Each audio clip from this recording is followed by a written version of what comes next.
ओम शांति। जैन धर्म में एक अत्यंत प्रसिद्ध कहानी का वर्णन है।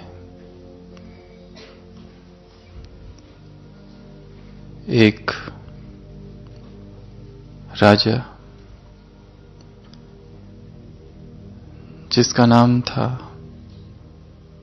त्रिपुष्टा, भोगी और विलासी, और जिसे संगीत का बहुत शौक था। एक रात उसके दरबार का जो सबसे अच्छा संगीतकार था, उसने संगीत की कोई धुन छेड़ी और राजा वो संगीत सुन रहा था। उसने उस संगीतकार से कहा कि जब मुझे नींद लग जाए तो संगीत बजाना बंद कर देना। और राजा को नींद लग जाती है, पर वो संगीत बजाना चालू रखता है और फिर उस राजा की नींद डिस्टर्ब हो जाती है और इतना क्रोध में आ जाता है कि अपने लोगों से वो कहता है, सिपाहियों से, इस संगीतकार को पकड़ लो और इसके कान में गरम जो कांच होता है वो डाल दो। कुछ समय के बाद राजा की भी मृत्यु हो जाती है और एक पुनर्जन्म लेता है एक सन्यासी का। और इस बार ये सन्यासी बहुत अंतर्मुखी है, योगी है, अपनी तपस्या में रत है। और एक बार एक चरवाहा वहां आता है और उसे पता नहीं होता है ये कौन है, और उसको कहता है कि मेरे मवेशी भेड़ बकरियां यहां पर है, उनका ध्यान रखना। परंतु योगी ध्यान मग्न है, उसे कुछ खबर नहीं संसार में क्या हो रहा है। और जब वो चरवाहा वापस आता है तो देखता है उसके मवेशी, उसके जो भी जानवर थे सब चले गए कहीं कहीं। इसने ध्यान ही नहीं रखा। इतना क्रोधित होता है कि इस योगी के कान में वो कील ठोक देता है। खून की धारा बहने लगती है, पर योगी अपनी तपस्या में स्थित कुछ नहीं कहता। ये योगी जैन धर्म के 24वें तीर्थंकर महावीर थे, जिन्होंने जैन धर्म की स्थापना की। हम ये बात आपको क्यों कह रहे हैं?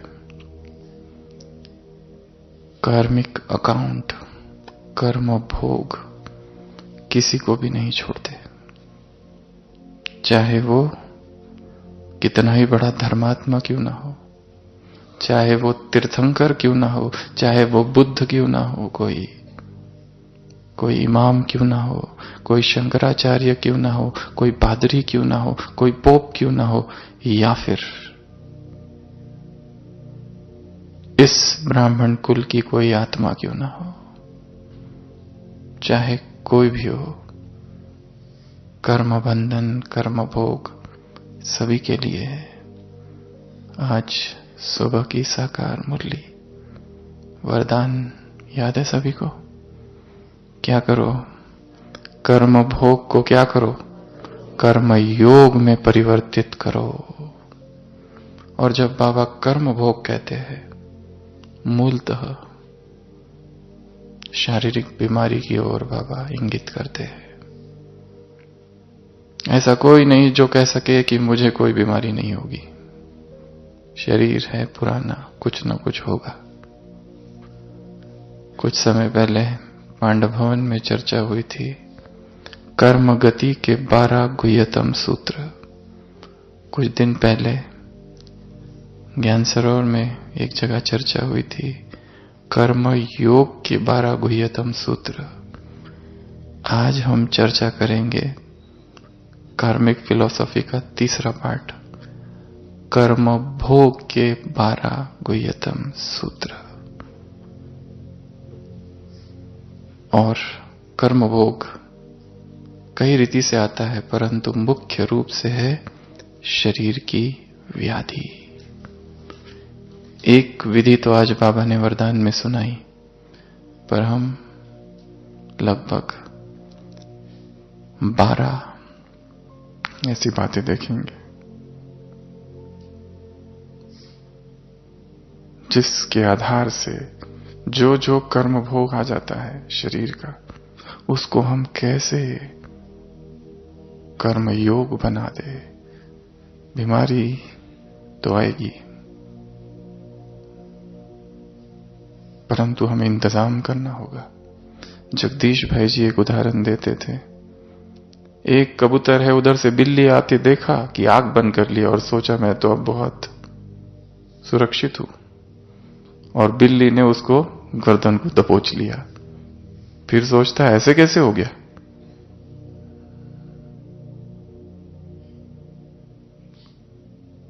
तैयारी तो रखनी है, इंतजार नहीं, इंतजाम करके रखना है। कई मुरलियां इस पर भी चली है, इंतजार और इंतजाम। तो जैसे कहा कि कोई भी नहीं छूटता, वर्धमान महावीर भी नहीं छूटे, बड़े बड़े योगी भी नहीं छूटे।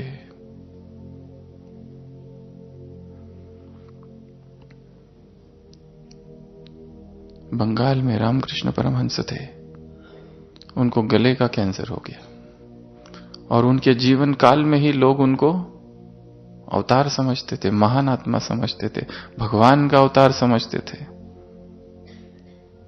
एक बार पेड़ पर चढ़े थे, गिर गए, फ्रैक्चर हो गया, और जो लोग उनको अवतार कहते थे, उनके सामने जाकर कहते थे देखो अवतार को भी फ्रैक्चर हो गया।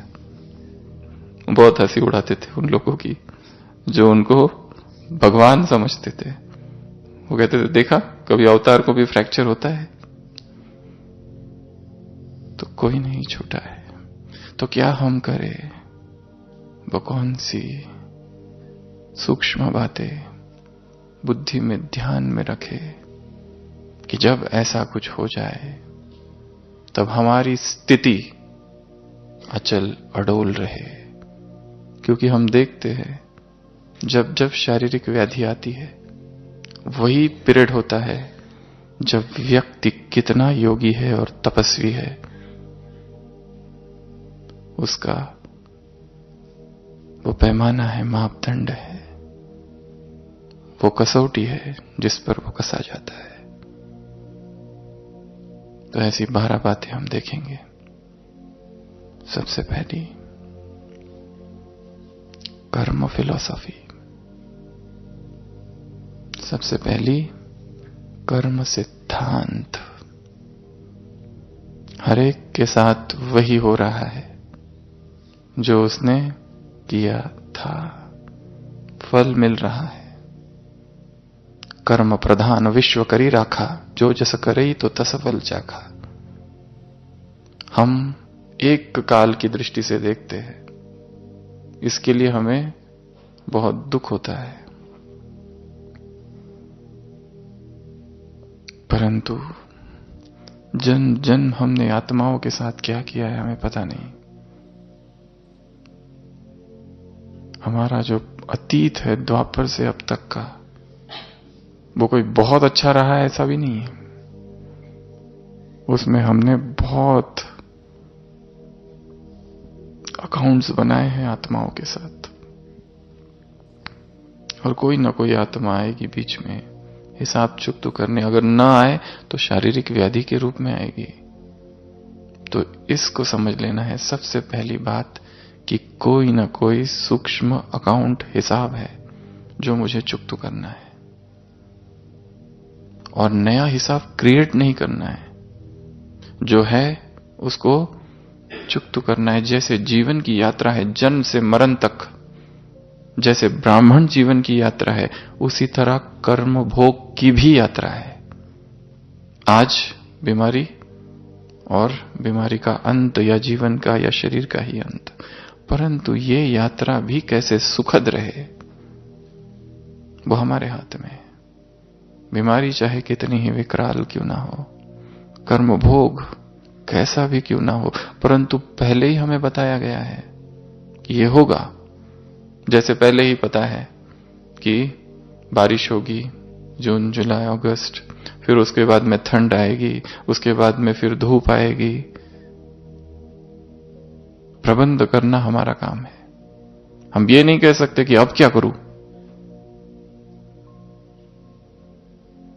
तो कर्म सिद्धांत को समझना है, कर्म फिलॉसफी को समझना है, बार बार साक्षी होकर देखना है इस खेल में क्या क्या हो रहा है, हमारे जीवन के खेल में क्या क्या हो रहा है। ये जो कर्म भोग आया है, अच्छा है आ गया, चुकतू हो गया। दादी जान की कहती थी, किसी एक क्लास में कहा है, यदि कोई तुम्हारी निंदा करे तो उसको धन्यवाद जाकर दे दो। क्यों? क्यों? हिसाब चुकतू कर दिया ना, फ्री में, वो भी।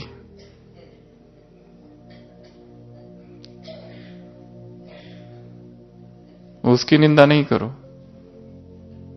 नहीं तो नया अकाउंट बनेगा, फ्रेश अकाउंट बनेगा। जो कुछ भी हो रहा है हमारा ही कर्म लौट कर आ रहा है। जरूर हमारे हाथ से कुछ हुआ था। जैसे कोई ट्रेन में बैठा हुआ है, अचानक वहां से कोई आता है और उसको गालियां देता है और चला जाता है। हमारी न जान न पहचान, हमने कुछ कहा भी नहीं, फिर भी क्यों? कुछ तो कहा होगा। माता है, बाबा से कहती है, बाबा। हमारे पति की बुद्धि का ताला खोलो, बहुत मारता है। बाप कहते हैं, तुमने भी मारा होगा। क्या कहते हैं? तुमने भी मारा होगा। इस कर्म सिद्धांत को निरंतर बुद्धि में रखना है, चाहे बीमारी हो या ना हो, चाहे कर्मभोग हो या ना हो, वैसे भी ध्यान में रखना है, और वो फ्रेश रहे।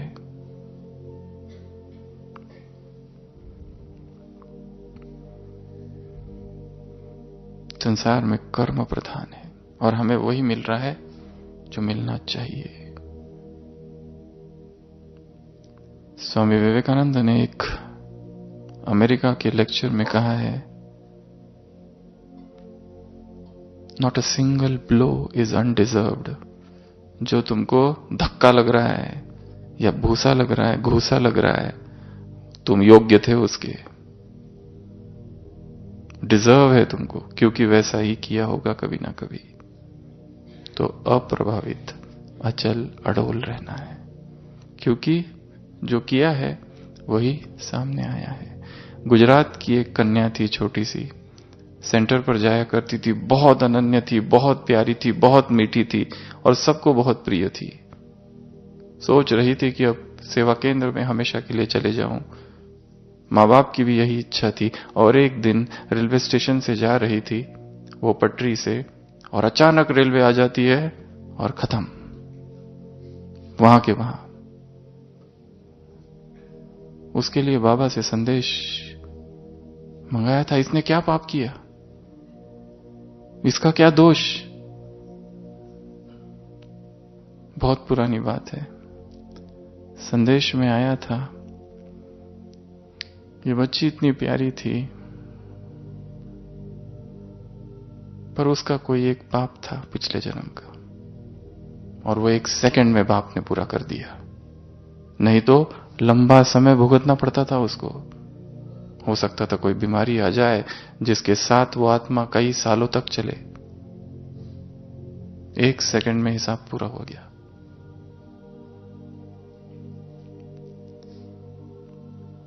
तुम अपने जन्मों को नहीं जानते, पाप तुम्हारे जन्मों को जानता है। इसके लिए ये ना सोचे कि मेरे जीवन में ऐसा क्यों होता है, वैसा क्यों होता है, ये व्यक्ति क्यों है, वो व्यक्ति क्यों है, ये बीमारी क्यों है।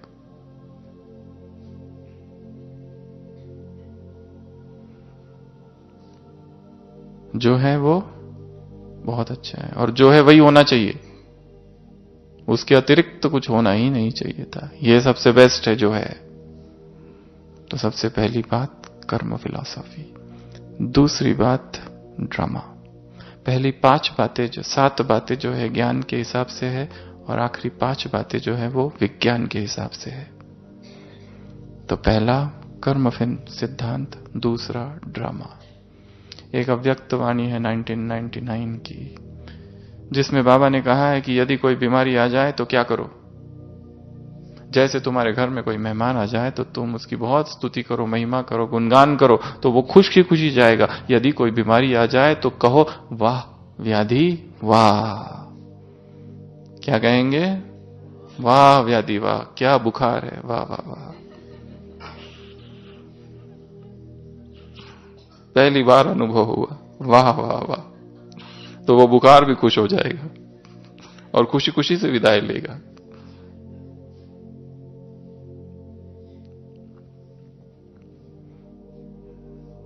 ड्रामा का प्रत्येक सीन में कल्याण है, हम सब जानते हैं। अकल्याण के पर्दे के पीछे कल्याण छिपा है, नुकसान के पर्दे के पीछे फायदा छिपा हुआ है, पर उस समय शायद हम नहीं देख पाते। नहीं तो इस ड्रामा की प्रत्येक सीन बहुत सुखदायी है। ये ड्रामा तुमको पसंद आना चाहिए क्योंकि बाप को पसंद है। इस ड्रामा का प्रत्येक एक्टर कैसा है, विशेष और कैसा है, हीरो पार्टधरी और कैसा है, इनोसेंट और कैसा है, इसी को दूसरा हिंदी शब्द एक्यूरेट और हिंदी शब्द, हर एक एक्टर कैसा है, निर्दोष। निर्दोष नहीं, संपूर्ण निर्दोष, सारे झगड़े खत्म। इस ड्रामा का हर एक्टर कैसा है, संपूर्ण निर्दोष है। बाप को ड्रामा पसंद है, तुम्हें भी पसंद आना चाहिए। निर्वीर भाई जी कहते कभी कभी हमने उनको सुना है एक क्लास में कहते हुए कि बाबा के पास ऐसे 12 ड्रामा है। डायरेक्टर के पास स्क्रिप्ट आती है ना, कौन सी सिलेक्ट कर, तो ये जो है ना इसको सिलेक्ट किया गया है, ये सबसे बेस्ट थी। इसकी हर सीन बेस्ट था, हर डायलॉग बेस्ट था, हर एक्टर बेस्ट था।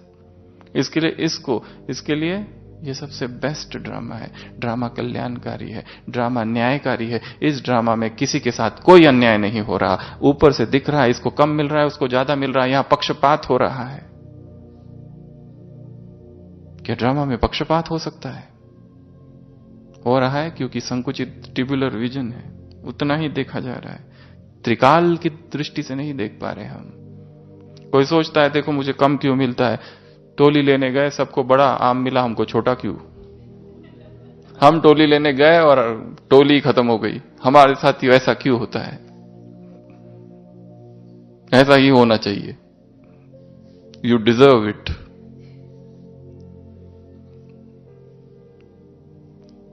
इसी में कल्याण है शायद। तो दूसरी बात है, अगर ड्रामा में ये नूंद है, अगर कल्प पहले ये हुई थी और ऐसी ही बीमारी आई थी और यही कर्म भोग था, तो इसमें भी कल्याण है, इसमें भी परम कल्याण है, अनुभव है नया एक। अब याद करके दिखाओ बाप को, बड़े हम बहुत महान योगी थे ना, अब याद करो 102 बुखार, अब याद करो बाप को।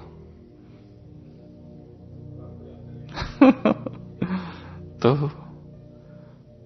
इस ड्रामा का प्रत्येक सीन हमें शक्तिशाली बनाने आता है।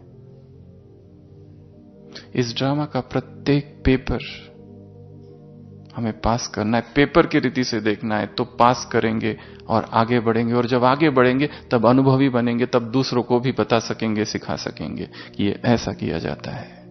एक सूफी संत ने लिखा है, मैं तुमको सिखाता हूं इसलिए नहीं कि मैं तुमसे ज्यादा अक्लमंद हूं, क्योंकि गलतियां तुमसे ज्यादा मैंने की है।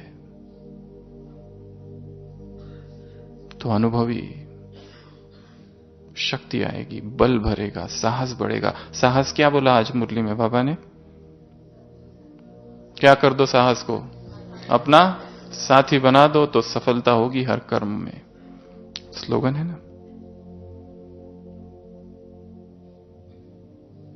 कठिन से कठिन परिस्थिति में गुजरने के बाद द रिजल्ट इज ग्रोथ, परिणाम विकास है, उन्नति है। एक तो हम कह सकते हैं हम नहीं करेंगे, हमने ये कभी किया नहीं, हमारे लिए बिल्कुल नया है। नया है, कभी किया नहीं है, अब जाओ उसमें से जो निकलोगे तो शक्तिशाली बन के निकलोगे। फिर तुम वो नहीं रहोगे जो पहले थे। अब अनुभव जुड़ जाएगा चेतना के साथ।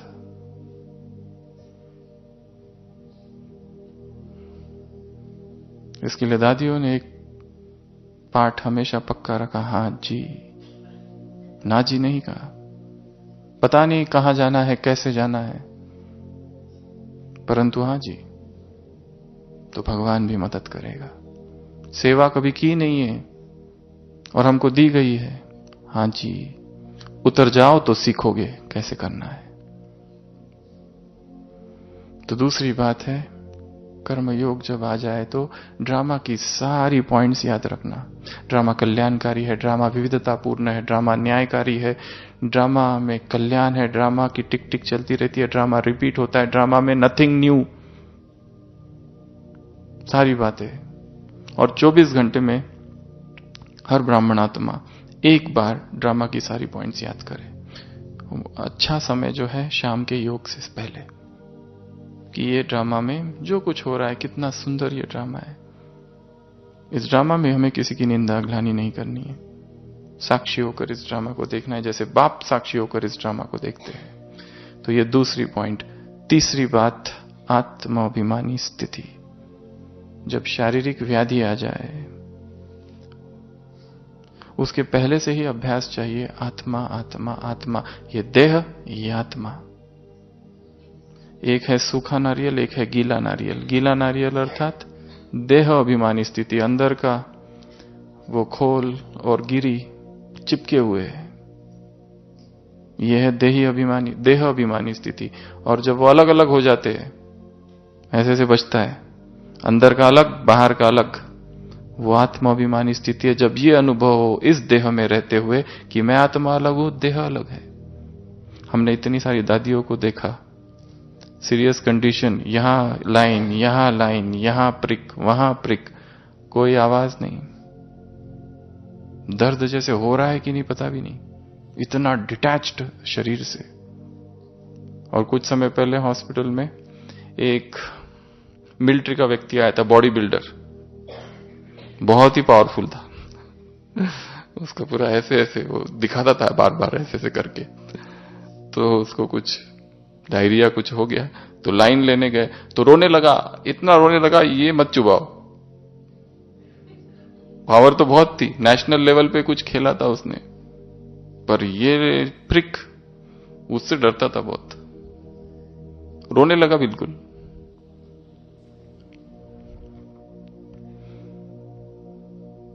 तीन बल है, बाहुबलम शारीरिक बल, बुद्धि बलम बुद्धि का बल वैज्ञानिकों के पास है, पतले दुबले होते हैं पर पावर बहुत है। और तीसरा है आत्मबल, जो सबसे बड़ा है। आत्मा को शक्तियों से भरना है संगम युग पर। और विधि है शरीर से डिटैच हो जाओ, शरीर से अलग हो जाना, बार बार अनुभव करना। कल की अव्यक्त वाणी में बाबा ने कितने अभ्यास दिए थे। बाबा ने चित्रशाला में क्या क्या देखा, प्यूरिटी की पर्सनैलिटी देखी, रॉयल्टी देखी, रियलिटी की, और संबंधों की समीपता। उसके बाद में लाइट का वर्णन किया, कैसे लाइट नीचे से, उसकी स्पीड क्या है, उसका कलर क्या है, और उसकी कंटिन्यूटी, निरंतरता कितनी है। स्वयं को चेक करो, प्रकाश कितना फैल रहा है, सितारा कितना चमक रहा है, हर्षित मुक्ता और स्पष्टता कितनी है। बाबा ये देख रहे हैं। देखना है स्वयं को कि प्रकाश कितना है, प्यूरिटी कितनी अखंड है, ब्रह्मचर्य कितना एक रस है। खंडित तो नहीं होता ये प्रकाश, एक रस रहता है, रंग तो नहीं बदलता इसका। सुबह बहुत अच्छी स्थिति, दोपहर में हलचल, फिर शाम को स्थिर, रात में फिर हलचल। मीडिया के ऊपर डिपेंडेंट है स्थिति।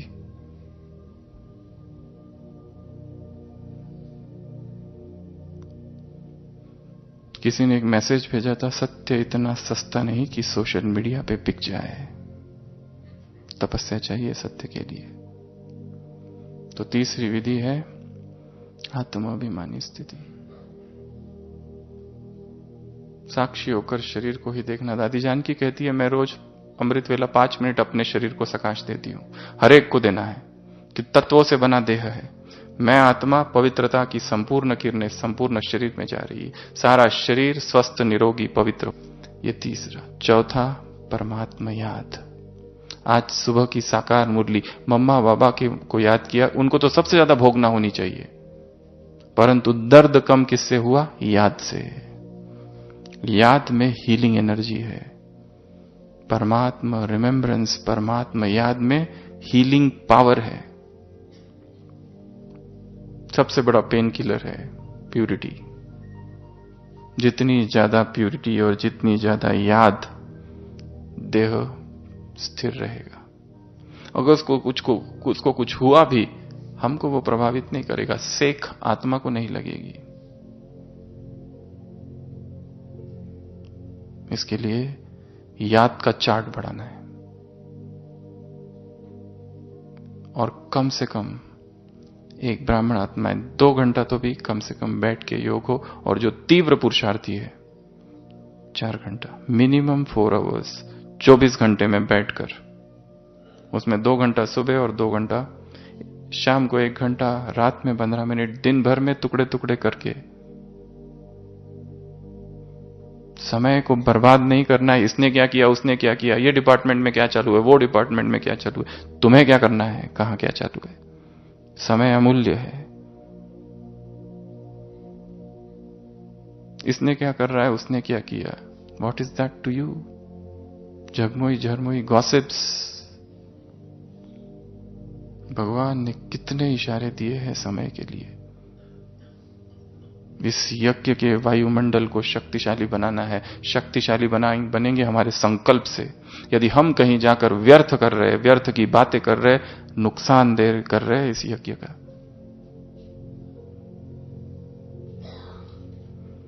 तो याद। अगला, आज सुबह की साकार मुरली से वरदान, विचार सागर मंथन। अगर बीमार हो भी जाओ तो क्या, वहां बैठ के क्या करना है, बिस्तर पर विष्णु की तरह हर्षित विचार सागर मंथन। लहरें उछल रही है ऊपर से साफ, परंतु वो अप्रभावित है। ऐसा नहीं कि मैं सेवा करूं, सेवा करूं, सेवा करूं। हम देखते हैं बहुत सेवा करने वाला कोई व्यक्ति अचानक बीमार पड़ता है, फ्रैक्चर, 1.5 महीना भी पड़े रहो, बेचैन हो जाता है। क्यों बेचैन? अब वो पहले वो पार्ट था, अब ये पार्ट है, अब शांत हो जाओ। अब चिंतन करो, अब मनन करो, जो पढ़ा, जो सुना, अध्ययन करो उसका। ज्ञान के चिंतन से कर्म भोग पर विजय प्राप्त की जा सकती है। तो एक विधि है कर्म, ज्ञान का मनन चिंतन। अगली विधि है मनसा सेवा। अब तक वो सेवा की, अब मनसा सेवा करो। बीमार पड़ने पर कौन सी सेवा की जा सकती है? बीमार अभी हॉस्पिटल के बेड में है, वहां बैठकर मनसा सेवा छोड़कर क्या कर सकते हैं? हर्षित चेहरा, कितनी अच्छी बात है, हर्षित चेहरा। ये जो स्माइल है ना, कर्व्ड है, बट हर चीज को सीधी करती है।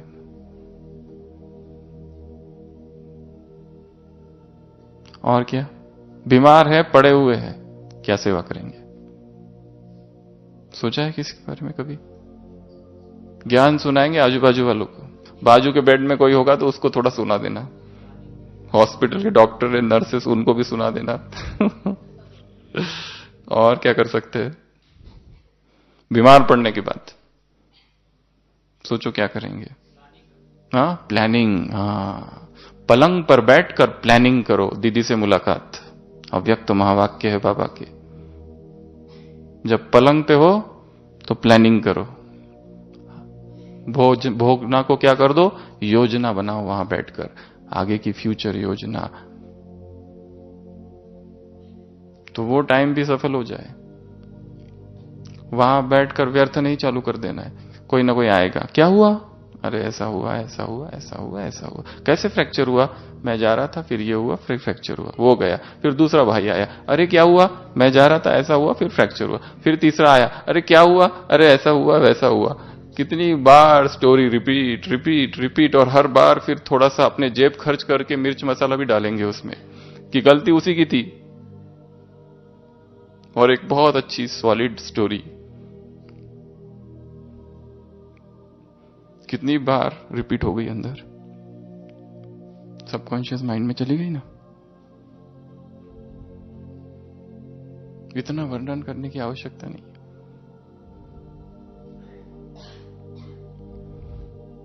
तो मनसा सेवा। अगली बात है, लाइफस्टाइल की मिस्टेक्स हुई है कोई ना कोई, उसकी वजह से बीमारी आई है। जरूर खान पान में कुछ गड़बड़ की होगी,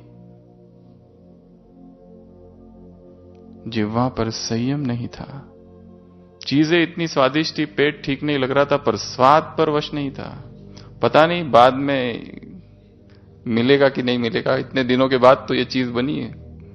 आज ही पेट बिगड़ना था, परंतु पेट को दांव पे लग के ब्रह्मा भोजन का मान रखते हुए हम इसे स्वीकार करेंगे। फिर दूसरे दिन चाहे भर्ती भी होना पड़े, स्वीकार है हमें, पर ये नहीं छोड़ सकते बाबा का घर में। सत्युग में कहां मिलेगा?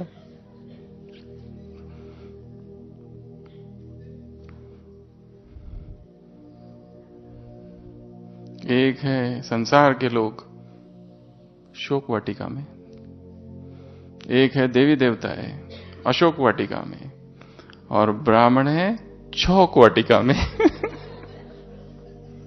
हर चीज को छोक लगा रहे। चावल बना है पर हमें वो स्वीकार नहीं है, हमें उसमें तेल से गुजारना है उसको।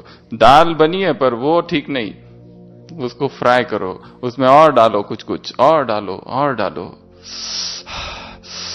जब तक ऐसे नहीं करते मजा नहीं आता है। भोजन के बाद में ऐसा आवाज आना चाहिए।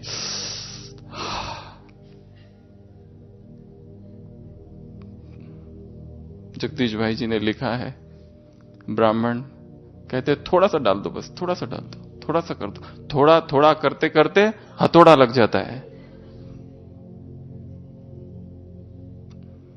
जरूर दिनचर्या में खान पान में कुछ ना कुछ किया होगा, या वो अगर ठीक है जरूर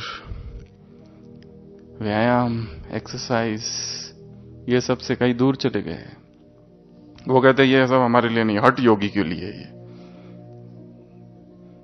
और इधर मोटापा बढ़ रहा है, और इधर कोलेस्ट्रॉल बढ़ रहा है, और इधर बीपी बढ़ रहा है, सारी बीमारियां आ रही है। पर वो कहते हम योग बल से उसको ठीक करेंगे।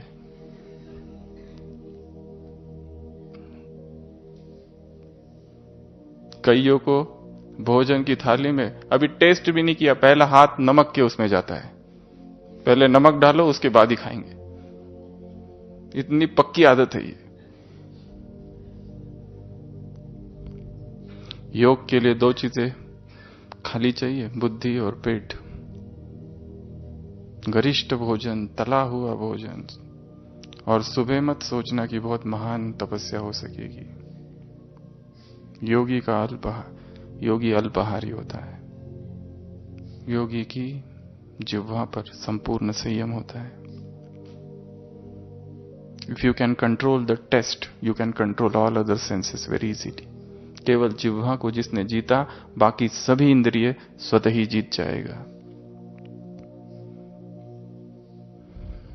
और जो प्यूरिटी की धारणा करना चाहते हैं और ब्रह्मचर्य की धारणा करना चाहते हैं, ब्रह्मचर्य ब्राह्मण ब्रह्मा कुमारी जीवन का अमूल्य धन है। ब्रह्मचर्य ब्रह्मा कुमार जीवन की सबसे बड़ी संपत्ति है। और ब्रह्मचर्य का एक आधार है भोजन पर संयम। जिसने रसेंद्रियों को नहीं जीता वो जनेंद्रियों को कैसे जीतेगा।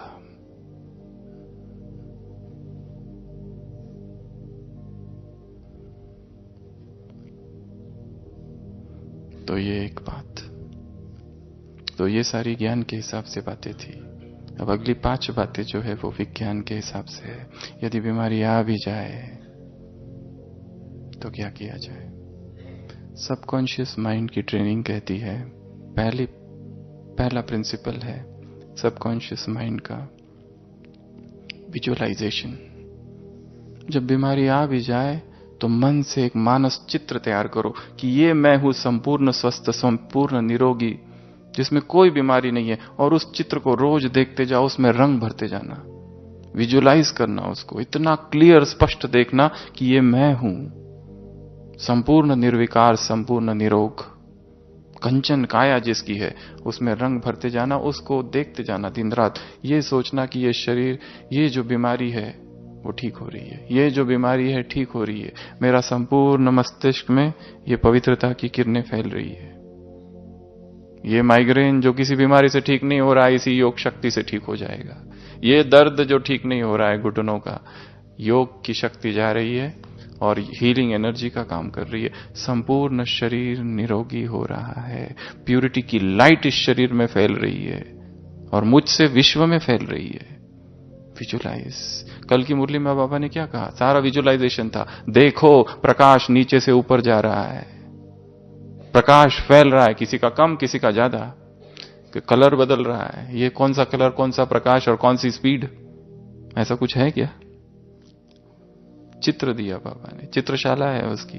तो जैसे बाबा ने कहा वो तुमने वहां अपना चित्र देखो, शरीर को भी देखना और शरीर के एक दूसरे स्वरूप को भी देख लेना। क्या भरा है इसमें, किचड़ा, गंदगी। संसार में जितनी गंदगी होगी वो सारे इस शरीर में, और फिर भी इस शरीर की तरफ आकर्षित हो जाए, किसी की देह के पीछे पागल हो जाए। देह मिला है तपस्या के लिए। कुछ दिन पहले मुरली में था, ज्ञान योग से शरीर को थमाओ। जिसमें ज्ञान की धारणा नहीं होगी शरीर सड़ जाएगा। आज की मुरली में भी कोई कोई बच्चे सारे दिन पर शरीर की तरफ ध्यान रहता है। आज की मुरली में, सुबह की मुरली में एक जगह है, आत्मा का चिंतन कब करोगे और परमात्मा का चिंतन कब करोगे।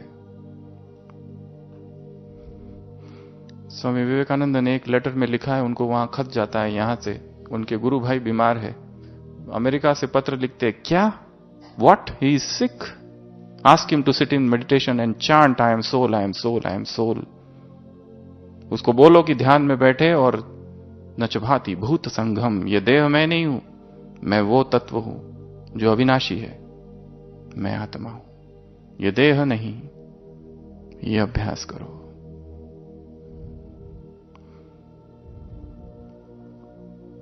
विजुलाइजेशन, 8वां विजुलाइजेशन। उसके बाद में affirmations, positive affirmations. Positive affirmations science कहता है कि कुछ भी हो जाए ये सोचो, मैं ठीक हूं, मैं ठीक हूं, मैं ठीक हूं, मैं ठीक हूं, मैं ठीक हूं। सोचते जाओ, सोचते जाओ, अफर्म करते जाओ। स्वमान ले लो, ढेर सारे स्वमान बनाओ। If you can firmly deny even the venom of the snake is poisonless. यदि किसी को सांप भी काट ले और वो यदि ये संकल्प कर ले शक्तिशाली कि मुझे कुछ नहीं होगा, इतना पावरफुल संकल्प, मनोविज्ञान कहता है कि उस पर कोई असर नहीं होगा, क्योंकि उसने मन में ठान लिया है, मान लिया, इतना पावरफुल संकल्प करके। तो संकल्पों में इतना बल है, इतनी शक्ति है। कई सारे भारत के योगी, विदेश के ऐसे ऐसे प्रयोग किए गए। एक योगी था ब्रह्म योगी, वो अपनी नाड़ी को बंद कर देता था कुछ मिनटों के लिए, जो कि साइंस के हिसाब से इम्पॉसिबल है। इनवॉलेंट्री है, वो तो अपने आप होता है। उसकी नाड़ी काट देते थे, वो कहता था खून नहीं बहेगा, खून नहीं बहता था। और जब वो कहता था खून बहे, तब बहता था। ऐसे ऐसे एक्सपेरिमेंट हुए हैं कि जिसमें मेडिकल फील्ड को भी दंग कर दिया, चैलेंज में डाल दिया। क्योंकि एक्सप्लेन कैसे करेंगे? वो यूरी गैलर था, वो जो सीडी बनी हुई है दादी के साथ, वो सबके चम्मच हाथ में है, मोड़ देता था संकल्प से। इतनी पावर इस संकल्प में है। तो अफर्मेशंस अर्थात स्वमान अर्थात संकल्प, एक लिस्ट बनानी है संकल्पों की शक्तिशाली शरीर के लिए। मैं निरोगी हूं, मेरा शरीर स्वस्थ है, सभी विकारों से रोगों से मुक्त है। सारी दुनिया को डेंगू या डायरिया क्यों ना हो जाए, मुझे नहीं होगा, चाहे पानी कैसा भी हो। संकल्प शक्तिशाली। तो अफर्मेशंस। तीसरी विधि है योग निद्रा। इस पर पांडव भवन में एक बार विस्तृत क्लास की थी। शॉर्ट में 2-3 बातें बता रहे, सोने की विधि कैसी हो। उसमें वैसे 9 स्टेप्स है, 3-4 बातें हम बता रहे। सोते समय रिलैक्स हो जाए पहले शवासन में, उसके बाद में शरीर के पैरों की नाखून से चालू करना कि पैरों की उंगलियां शांत शिथिल, फिर टखना, एड़ी, पिंडली, जांघ, एक पैर पूरा शिथिल हो गया, फिर दूसरा पैर शिथिल हो गया, छाती, पेट, पूरा शरीर, उंगलियां, हाथ, मस्तक, जो जो जितना याद आता है शिथिल। उसके बाद में मैं आत्मा हूं, उसके बाद में चेतना को शरीर में घुमाना, और उसके बाद में श्वासों की तरफ थोड़ा ध्यान देना, और फिर संकल्प करना, पावरफुल संकल्प, जो हम बनना चाहते वो संकल्प करना। ये संकल्प कि मेरी ये आदत नहीं छूट रही है, आज से मेरी ये आदत छूट गई है। सोते सोते योग करते करते सो जाना, तो जो सोते हुए का संकल्प होगा सीधा सबकॉन्शियस माइंड में जाएगा, स्वरूप बन जाएगा। कोई जैसे इंटरनेट में ही चिपका हुआ है, उसके लिए तो सबसे बेस्ट है ये। रात में क्या देखते हुए सो रहे, क्या करते हुए सो रहे, योग निद्रा में करते करते सो जाए। बाबा की याद में जैसे आत्मा शरीर रूपी गाड़ी को यहां छोड़ा, आत्मा ऊपर गई परम धाम में, शरीर नीचे रह गया, और वो करते करते सो जाना। ये विधि है, बहुत विस्तार है योग निद्रा का। पर योग निद्रा अर्थात 15 मिनट भी नींद कर लो तो ऐसा अनुभव होगा कि 2 घंटे की नींद हो गई। बाबा कहते हैं, हे नींद को जीतने वाले योगी, नींद को जीतना अर्थात नींद को कम नहीं कर देना है, परंतु नींद की विधि बदल देना है। शरीर को नींद नहीं चाहिए, आराम चाहिए आत्मा को। हाँ, नींद एक विधि है आराम की, पर वही यदि आराम किसी और मेथड से मिल जाए तो नींद की भी आवश्यकता नहीं। ब्रह्मा बाबा के कमरे में कोई रात को भी जाता था तो बाबा कहते थे, क्या है बच्ची, जागी है, सो ही नहीं रहे जैसे। योग निद्रा की वो स्टेज है, तो योग निद्रा। उसके बाद में विधि है डिक्री मेथड। डिक्री अर्थात ऑर्डर करना, अपने शरीर को ऑर्डर करना कि हे मेरे ये अंग तू ठीक हो जा। हम मालिक है ना, आत्मा मालिक है, शरीर को हम चलाएंगे। एक अव्यक्त वाणी है बाबा की, नोट करके रख देना सभी अपनी डायरी में, जिसमें बाबा ने कहा है, शायद सुना भी होगा, यहां भी सुनाई है, जो बच्चे अपनी गलती से बार बार बीमार पड़ते हैं, बाप दादा उनको ज्ञानी और योगी आत्मा नहीं कहते। ये बाबा के महावाक्य है, सीधा डायरेक्ट अव्यक्त महावाक्य। दूसरी लाइन एक जगह है, जो अपने शरीर को ही नहीं चला सकते वो राज्य को क्या चलाएंगे। जिनको यही नहीं पता चला नींद कैसे करूं, अभी भी वही समस्या है अनिद्रा की, रात को 2-2 बजे तक जागते रहते, नींद ही नहीं आती है, बेचैनी है, थकान रहती है, भूख नहीं लगती है, बहुत ही भूख लगती है, दिन रात क्या खाऊं क्या खाऊं, क्या बना है किचन में। किसी की थाली में देखा ये दूसरी सब्जी कहां से लाई, जनरल में तो थी नहीं।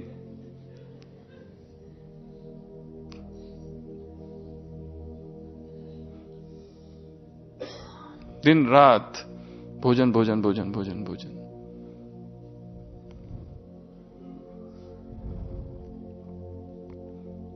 ऑर्डर करना शरीर को।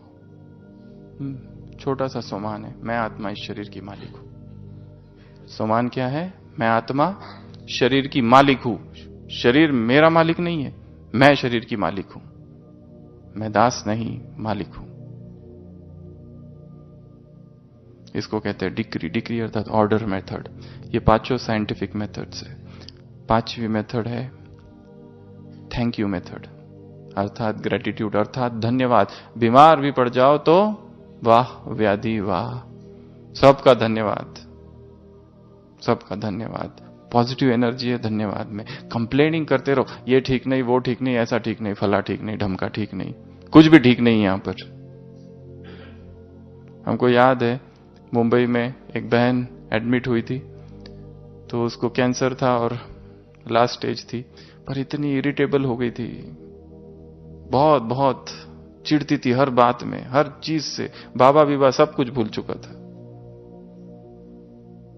सारा जीवन बाबा को दे दिया, पर अंत में बाबा है ही नहीं। उस बीमारी ने ऐसा पागल, इतना अस्वस्थ कर दिया। और जब लास्ट उसका मोमेंट आया तो उसने कहा मुझे अभी अभी मसाला डोसा खाना है, और मसाला डोसा खाते खाते बाबा की याद में नहीं, डोसे की याद में शरीर से आत्मा निकल गई।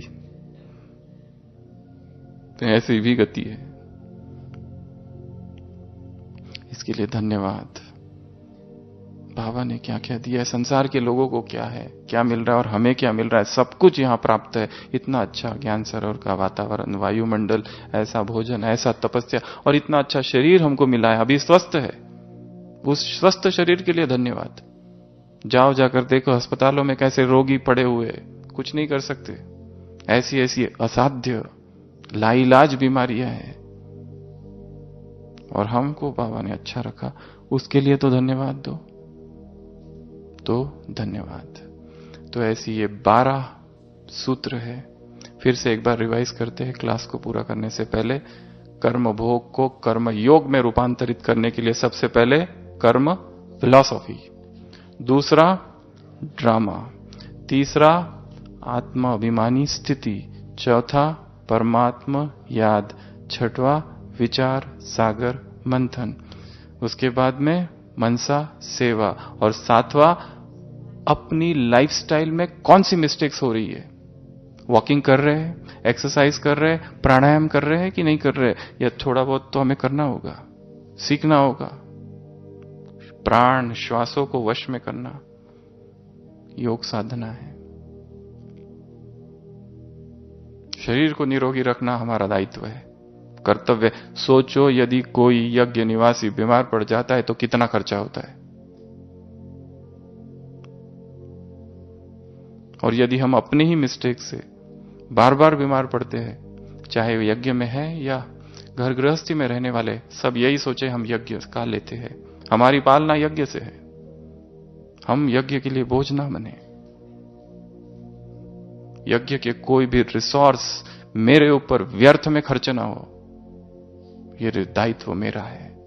तो ये 5 चीजें, फिर 7 चीजें, फिर 5 साइंटिफिक चीजें। पहली बताई विजुलाइज करना, अपने आप को देखना, मैं कितना स्वस्थ अच्छा निरोगी हूं, ये मेरा पिक्चर है, और वो चित्र और ये चित्र समीप आ रहा है, तो रिकवरी बहुत फास्ट होगी, बहुत फास्ट रिकवरी होगी। हम देखते हैं हॉस्पिटल में घुटनों के ऑपरेशन के लिए लोग एडमिट होते हैं, कुछ कुछ लोग इतने मोटिवेटेड होते हैं कि मैं तो ठीक हो ही जाऊंगा, दूसरे दिन चलने लगते हैं।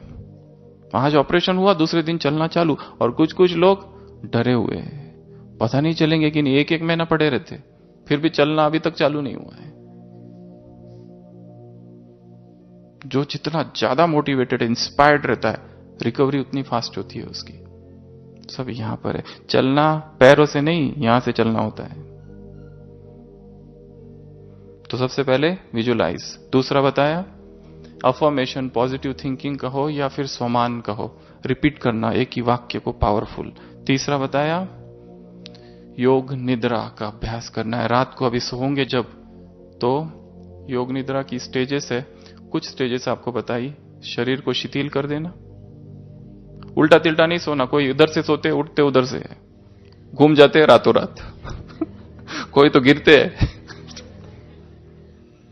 कहां सोते, कोई देखे दूर से तो लगे ये योगी सो रहा है, इतनी उसके चेहरे पर निर्विकारिता, शीतल भाव, शांत चित्त से सोए।